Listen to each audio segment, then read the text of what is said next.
Welcome back to The Big Show, and it's always nice to talk to a show business legend. Joe Pasquale, how are you? Oh, yes, when you speak to a show business legend, you let me know. Got a bit of guitar already. What's that all about? How are you, Alex? I'm all right, thank you. You're looking delicious, and here we are in Showbiz Towers waiting to go on stage. Yep. Does it ever become normal, the fact that people are putting their hand in their pocket, spending their money on you? No, not at all. I don't see it spending their money on me.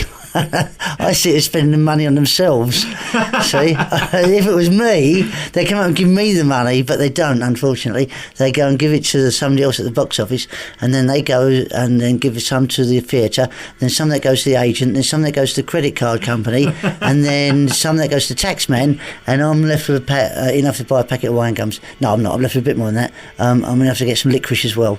So, yes, I see it as spending money on themselves to come out, as opposed to sitting there and watching that dreary stuff on the telly and sitting there getting depressed. That's what I think. So you're better than nothing? I'm better than getting depressed. That's what I am. Even though I'm the one that gets depressed. I think it's really lovely to be you, because you're one of the few acts who's still able to... No, why are you laughing? Yeah, I just know, never said to me before, I think it's really lovely to be you. That's nice. Well, it's true, because there aren't many acts who are still able to book theatres and fill them and keep touring. Yeah. I mean, you are a one-off, really, aren't you? Definitely one-off. Well, I think the answer to that is I love what I do. I think that comes across in the show. And I change the act every year as well, which you have to, because not just for the audience point, from my point of view, my sanity, I would go around the bend doing the same jokes night after night after night after. I don't know how people do it. I don't think there are many people doing it there, but I don't know. I change it regularly because I would get so bored of the tedium. That'd be a proper job then. You might as well be marking up, packets of nuts on a shelf in a supermarket, Lidl or Netto. Netto. Imagine working in Netto. I couldn't do that. Have you ever marked up nuts? I have, as it happens. Aldi. What about Aldi? Aldi's good. I couldn't do Aldi either. It's all very strange. What happens, though, when you get a great gag and it's one of those points in your career when it becomes associated with you and you love it and it's amazing and it always kills, but then you have to drop it? Sometimes we get something that good, people would expect you to do it still anyway, even though they know it. I think it's like a signature thing. Certain things become a signature which you can never ever get rid of, because if you don't do it, then they say, why don't you do that? And they'll start shouting it. So you're better off just keeping that sort of thing in. But there's always something better around the corner. You go, right, do that. Oh yeah, that's great. It grows well. But then that loses its shine, and then you find something else, and you work it until it gets really good again.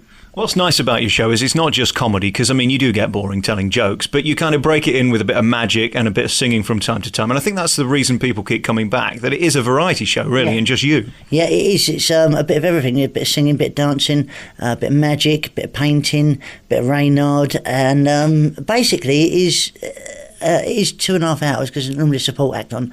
And normally I do 10-15 minutes at the beginning, then the support act go on for half hour or something, and then I do the second half. But next year I'm doing the whole thing myself, I've decided. Because what happens is I go out and do 15 minutes, get them warmed up, and they're really raring to go, hey! And they're really up for it. And they go, I'm going to go now, and you give them to somebody else. And then they start again, because you always I didn't want him, I want Joe.